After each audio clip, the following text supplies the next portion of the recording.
You are listening to Indie Soul Rhythms with Moochie Alfonso. It's good for us, and it's good for me, yeah. The show that brings you the very best in Indie Soul. It's probably the grooviest show on the planet. So welcome everybody to Indie Soul Rhythms, and we are joined by Soul Stress Yvette, Gwen Yvette, and I just can't wait for her to share her story. So I'm not gonna, dilly dally. I'm just gonna jump right into it, and let her introduce herself. Thank you so much for having me, Moochie. And yes, I'm Gwen Yvette. I'm from St. Helena Island, South Carolina in the U.S. Amazing. So growing up in St. Helena Island, which artists or experiences would you consider were the most influential as you pursued your music career? Well, of course, this is a small place. So there weren't many artists here. One of my cousins who had relocated to New York years earlier opened a nightclub here. And she would bring artists here to perform. So I got a chance to see, when I was about 12, I saw Archie Bell here, who was my first live experience. Yeah. And he, I remember he was doing the Tighten Up, and it was like for kids. So he asked if anybody was going to come up and dance with him, and nobody moved. And he said again, "Oh, come on, somebody going to come up and dance with me." And I finally just got up, and I had the time of my life. So that was like my first experience, first exposure to the live show experience. I absolutely loved it. But I grew up singing in the mirror with the hairbrush, Right. along with Whitney Houston. My parents had the albums and the record player, and of course would play all the old school music, and that's how I initially fell in love. I was a little girl knowing words to songs I had no business listening to. Yeah, I Yeah, can imagine. Yeah. And yeah. your career beginnings. I understand you did perform with a local band in the early 90s. Can you I tell did. us a little bit about that experience and how it shaped your musical path? Sure. Well, I guess I got to back up a little bit Yeah. because that was my first time being part of a live band. But prior to that, growing up, I couldn't wait to get away from. I told you I'm in the South, and it's a small town. Couldn't wait to get away from here and get to the big city so I could be a big star. And I actually did that when I graduated. I moved to New Jersey so that I could be right there to New York, catch the train to New York. I met with producers who, listened to my voice, and they're like, "Oh, you have a beautiful voice." But they continued to tell me the same thing, which was basically that I didn't have the look. Right. We're talking about late 90s, late 80s, early 90s when I graduated. So the look was like something like Halle Berry.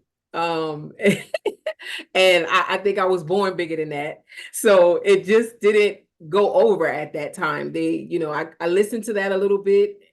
I heard it about 4 or 5 times, and my ego just couldn't take anymore. And I left.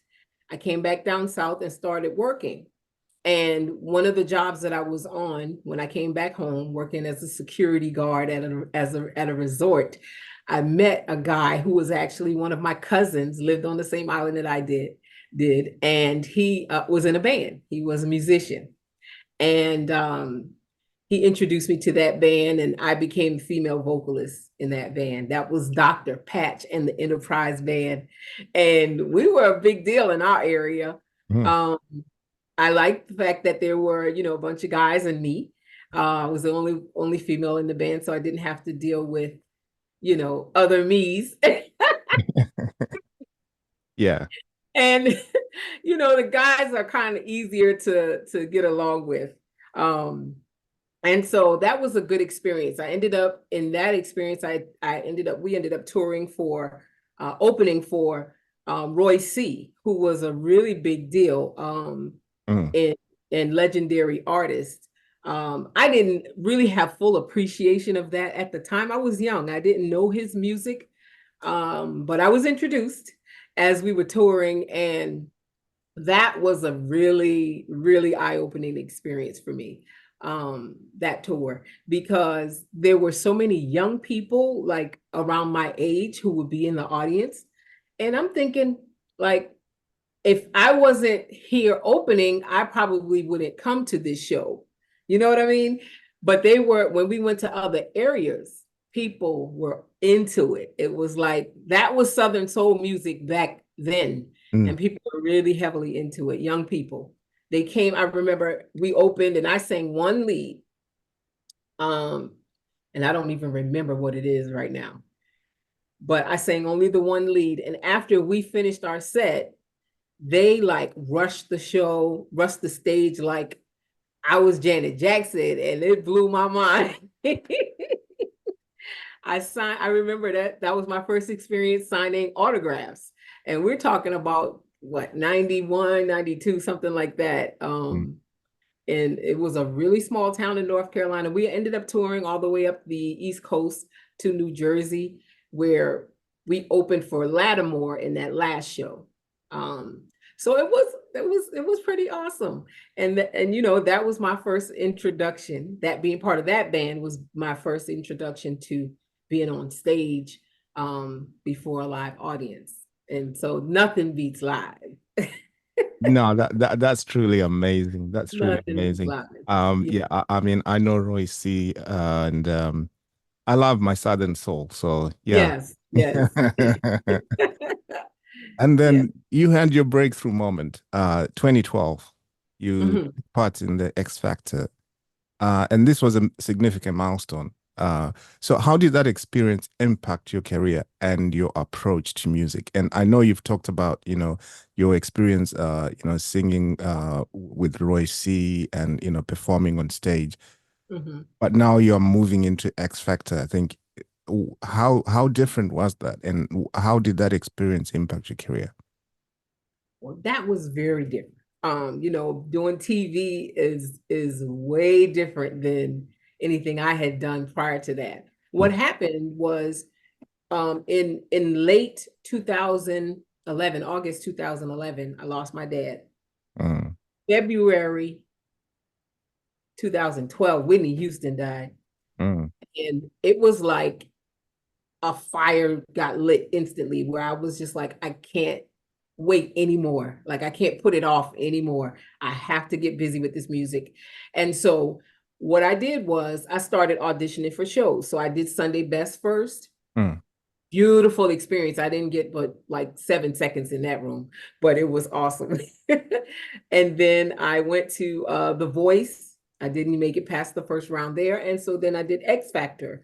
mm, And X Factor, it was the full-on experience where I got to go through several preliminary rounds and get to the celebrity judges. mm. Kelly Rowland was threatening to throw her shoe at me because she said, "What are you doing working in a school, girl? You should be out here where the world can hear your voice." And I'm like, "Yeah, that's what we're doing." um, Simon gave me a hard time. It was so much fun, and I got to bring my family there and have them experience that with me. Mm. So it was really, really a nice experience. And so after that, once we got to Hollywood, they decided to change the rules up a little bit. They said, we're not going to compete any further, but they were going to choose from the audition videos. So when they did that, I wasn't selected. Mm. So I came back home like, okay, what now? And so that's when I made the decision, okay, I'm going to start a band and start performing. Start my own band and start performing. So I started, searching for musicians and put together a band, and we started rehearsing, and it's been, moving ever since. Oh wow. Oh Yeah. wow. And and Yeah. and how did you approach creating your debut single, So in Love? Whoa. Okay. So in love, I didn't realize when I became an artist that I would be writing my own songs. I thought that, you know, people would write music for me and send me the songs and I perform them, you know. Mm, So it was a big deal for me to actually write for myself. My a good friend, Kim Ray, he's an artist as well, hip hop artist. mm, He and I sat down. I had some beats that had been sent to me from another producer. And so he and I sat down, listened to some, fell in love with that one, mm. and sat down at the table and started to write out, you know, from that time until now, it still works the same for me. When I hear the music, I feel a theme from the music, Right. and that becomes the theme that I write from. And so that's what happened with So in Love. And that I said, you know, it feels like I want to be so in love. And so we wrote from that topic, Right. and he came up with his part, I came up with mine, we put it together, and So in Love. People still love that song. Wow. Yeah. Wow. No, that's truly, That was 2016. So So yeah. in Love was like 8 years old. Yeah. And then in 2017, Hmm. you released an album, Love, Dreams, and Visions. Yes. Um, can you share the creative process behind that whole album and what the title signifies to you? Mm. The title signifies, you know, that it's like the culmination of creating, singing, entertaining, of it all coming together for me. Mm, Um, I write a lot about and sing a lot about love. Um, of course, this is my dream, yeah. and I was given a vision of how this plays out. You know, like I still haven't seen it in real life yet, the vision that I had when I first started. But it's massive. It's like crowds of people way out there. Yeah. And so when I have moments of um wanting to give up, because that's always going to happen, that's part of the process. You know, you have those moments of weakness where you allow yourself to get allow your thoughts to get or I allow my thoughts to get off track, where I may be focusing on how things are not going, and how I want them to go, when, you know, the vision was given to me. I didn't create it. So I have to remind myself of that, you know, and keep that vision before me. So that's where the title comes from, Love, Dreams, and Visions. Love is, I'm just all about love. This is Yeah. my dream to entertain. And I didn't realize, you know, that as an entertainer, how much you impact people, you know, how much you impact people's lives. I've had so many testimonies, literally come off a stage, and people are coming to me telling me, you know, how me singing, whether this time or previously, has impacted their lives. And it's beautiful. Yeah. It's just beautiful. So the creative process, the first part of that question, the creative process, it can flow differently. Sometimes I'll hear a beat, and as soon as I hear it, I I feel the theme from it and get the title to it, melody. Sometimes it's just like boom, boom, boom, like, oh, I Mm, love this. Perfect example. I have a song called Country Swag, right. and producer Sean Dobie sent it to me, and it had a whole different. He had a melody for it, and he had a different title. It was "Rocking Up on a Saturday Night" or something like that. Right. And as soon as I heard Country Swag. And I'm like, oh, no, no, no. I said, whatever you had planned for this, scrap it. This is my country swag. He was Yeah. like, okay, go with it. Go with it. And I wrote that song out and sent that once I got into the studio, set me up a studio session, sent him that like demo of it Yeah. in no time. But I wrote it in one sitting. It's like sometimes it flows just like that. Yeah. And then there are other times where I may have a song that comes to me in little bits and pieces where I have to like record it into my phone or type out the notes. Yeah. And I'll just a little piece. It may just be one line, and then put it together, just over time, put it together, and then hear the music that, oh, that might be, yeah, that might work for Bigger. The lyrics that I've been putting together for that song, Bigger. That Absolutely. might work. So it goes like that sometimes. It's a beautiful process. Every time it's like, I feel like it's definitely divine intervention the way that it goes. Yeah. Like sometimes it'll come so quickly. The whole flow of it goes so quickly. It's like, there ain't nobody but God. And then even when it's put together over time, and you can take that and fit it perfectly into a beat over here that you just heard, you're like, that's nobody but God. Oh, So wow. it's a beautiful creative process either way. Yeah. Yeah. What I find interesting, you said about your vision, that you've Mhm. seen it. Your vision is, you're talking about like singing in front of lots of people, and you haven't Yes. seen it. But then Yes. I'm thinking, you've opened up for legendary artists like Patti LaBelle, the old Yes. days. I'm pretty sure it was to a big, huge crowd. Oh yeah, yeah. Now I opened for Miss Patti LaBelle at the Charleston Performing Arts Center. Yeah. So that's a nice size venue. Mm, That is very nice. When I say massive crowds, mm, the vision that I saw at the start, mm. it's like what's the thing they did out in the it's like Woodstock big, like that. Okay. Right. You know what I mean? Is Yeah. that type of size. And I'm just like, whoa, so yeah, that's what I mean. Of course, yeah, Miss Patti LaBelle, that's sold out. You don't have to worry about Yeah. that. All the Woodstock alternative, the one that was held in New York. Right.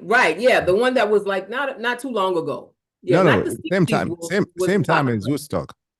Oh, And okay. yeah, they had I think Stevie Oh, Wonder was there, the Staple Singers were there, Gladys Knight was there. Yeah, Gladys I Knight was love there. that one. I Yeah, love that one. yeah. Yeah, that was so I watched that a couple of times. Yeah, Yeah. yeah. All And right. the video, that's the one that they had the video that was lost for like so many Yes. months. And yeah, I don't think it was lost. well, Somebody didn't want us to see it. it was shelved. Yeah. Yeah, Yeah. right. And performing across the southeastern of the United States and beyond, how do you stay connected to your roots, and how does your heritage influence your performances? Oh wow. Well, okay. One of my songs, Geechee Soul, because I was born in New York. So Yeah. I spent the first few years in New York, but my mom and her dad were born on St. Helena Island. Right. And so this is home. I've been here since I started first grade here. Right. So um, so I'm Gullah Geechee all the way through and through. Right. And so I definitely like to, every opportunity I get, I like to infuse that in my music. Geechee Soul is one of my first tribute, I guess, to my heritage.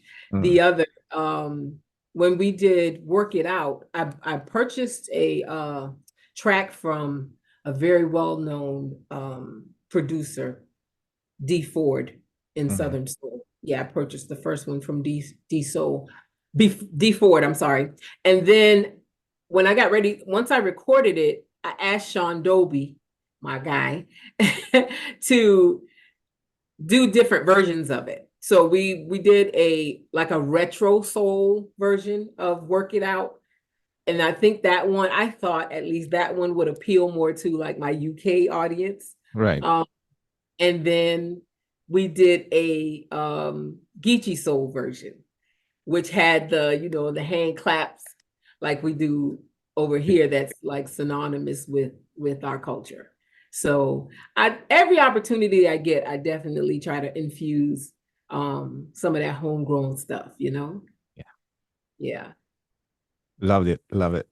And so with all your achievements so far, what are Mhm. your goals and aspirations for maybe the next few years? The next few years, I want to get this thing rolling to the point that, all I do is tour and perform Mm, um, for most of the year, tour and perform. Um, and, I'm getting a little older. I'm getting better though. Even with that, I'm getting better. that's I, how I look at it. We're getting yes, better, not yes, older. yes. For the last few months, I've been working on improving my health. I've always been a fluffy girl from young years. Mm, Um, and so recently I've decided just for myself to hone it in a little bit because just over the years, gradually just gaining, I don't know, 20 pounds here, there. After a while, it's like my knees hurt. I can't, you know what I mean? Like yeah. traveling and performing. I'm getting out of the vehicle like I'm 80 years old. And so I'm like, okay, we're gonna do this better than that. So I decided in May to get busy. I did like meatless May for that month. And then June Jubilee, where I just did my fruits and vegetables and I added some movement in June. Mm. So from that time, I've continued. I've lost 30 pounds and I feel great, and my knees don't hurt. Amazing. So, I'm looking forward to getting busy to where I tour and perform. I work a full-time job right now. Mm, Um, for 8 years, I did my, artist, full-time artistry. And then last fall, I decided to go back to work. And that was due in part to losing my nephew. And I was like, it was too much for me mentally. So I mm. needed to have something else in addition to music to focus my energy on. So I did one of the things that I like, that I have a passion for as well, which is at-risk youth. I like working with young boys and little knuckleheads.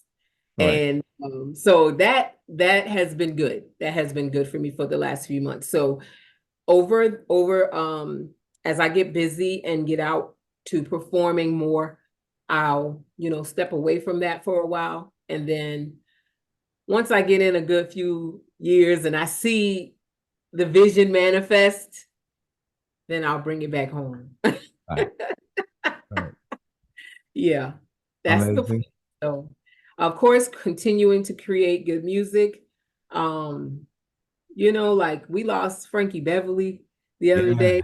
Yeah. Yeah. Man, man, the legacy, you Yeah. know, and anything that I've ever seen of Frankie Beverly. This was my test to know that I was grown up because my uncle, I have my mom's brother, love, love, love any and all things Frankie Beverly. Yeah. And when I was younger, I would be so irritated. Like, what is he? Ugh. I would be so irritated. And that's when I knew I was grown. Like, I'm like, I get it. Yeah. Of course. How could you not love? But that was a child's mind versus, an adult who had some experiences, and it's nothing but feel good vibes. Um, Absolutely. Absolutely. Nothing but feel good vibes. I just saw this thing on Facebook that we're gonna have a national all white day on Amazing. Friday the 20th in honor of Frankie Beverly. And I have an event that day, so we just turned that event into an all white party. Oh, what date So is that? What date? that's Friday, next Friday the 20th. Next Friday. All So right. yeah, I have an event that I do every third Friday called Love Jones Fridays. It's Right. like an open mic with the live band, and we have people do spoken word and poetry and sing, and people who don't necessarily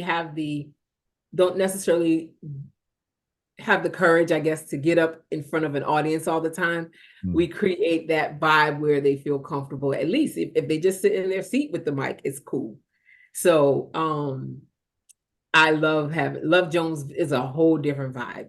Yeah. I love Jones. So this time it's gonna be a white party in honor of Mr. Frankie Beverly. So yeah, that's my goal. You know, I definitely want to create music that is timeless, Sure. that is feel good, you know, that people enjoy, and music that'll help lift spirits when you're down. Because I think that has a lot to do with why I was given the gifts that I were given for that purpose. I had a doctor tell me one time, he's a medical doctor, and he says, you know, I heal people with my hands.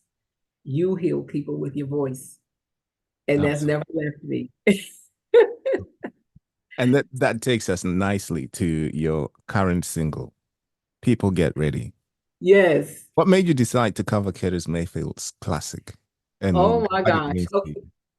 So out of all my releases, I have not really played around with covers a lot. And it's not that I don't love them. I absolutely do.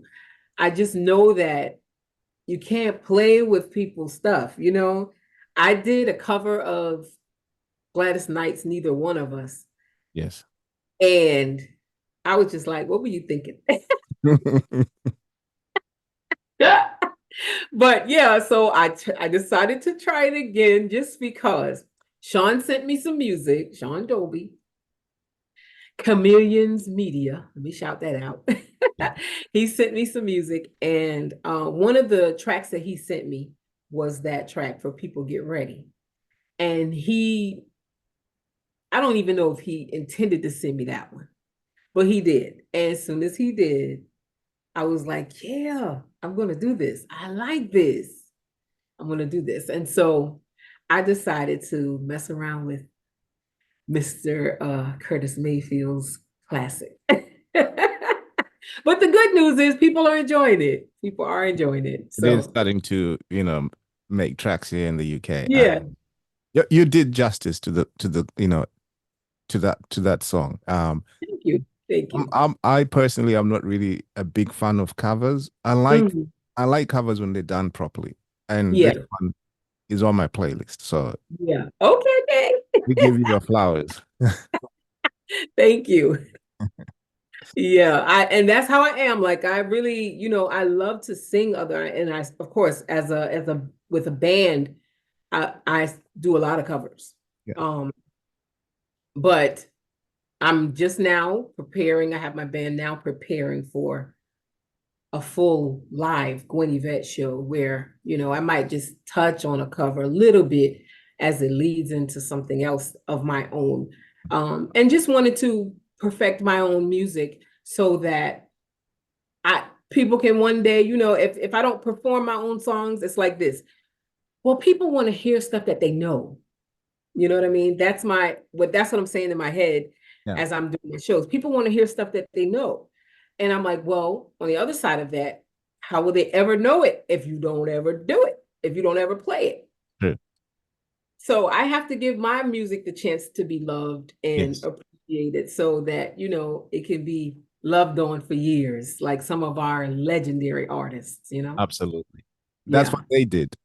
Yeah, exactly. They play their own music so people can get to know it. So I have to go ahead and do that. Oh, what an amazing time. Thank you so much for sharing your journey with us. Thank you. I really enjoyed it. Me too. It's been a Thank pleasure having you on Indie Soul Rhythms. Yes. But before we let you go, can you do us the honor of introducing your single, People Get Ready? Oh, yes. So, ladies and gentlemen, for the first time on this platform, live, let me introduce my single, People Get Ready. Thank you. Classic by Curtis Mayfield, and this is my take on it. Hope you enjoy it. Thank you so much.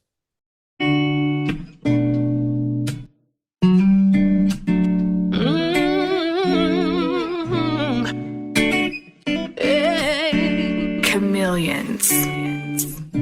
Ooh,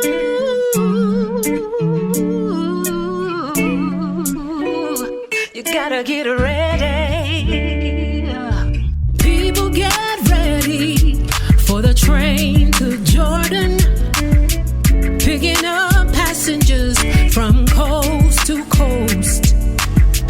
Faith is the key. Open the doors and board them. There's room for all among the love the most. You gotta get ready, get ready. There's a train a-coming. You don't need no baggage. You just get on board. All you need is faith to hear the diesels humming. Don't need no ticket. You just thank the Lord. There ain't no room for the hopeless sinner who would hurt all mankind just to save his own. Have pity on those whose chances are thinner, 'cause there's no hiding place from the kingdom's throne. You've gotta get ready. There's a train a-coming. You don't need no baggage. You just get on board. All you need is faith to hear the diesels humming. Don't need no ticket. You just thank the Lord. God has smiled on me. He has set me free. God has smiled on me. He's been good to me. You've gotta get ready. There's a train a-coming. You don't need no baggage. You just get on board. All you need is faith to hear the diesels humming. Don't need no ticket. You just thank the Lord. God has smiled on me. He has set me free. God has smiled on me. He's been good to me.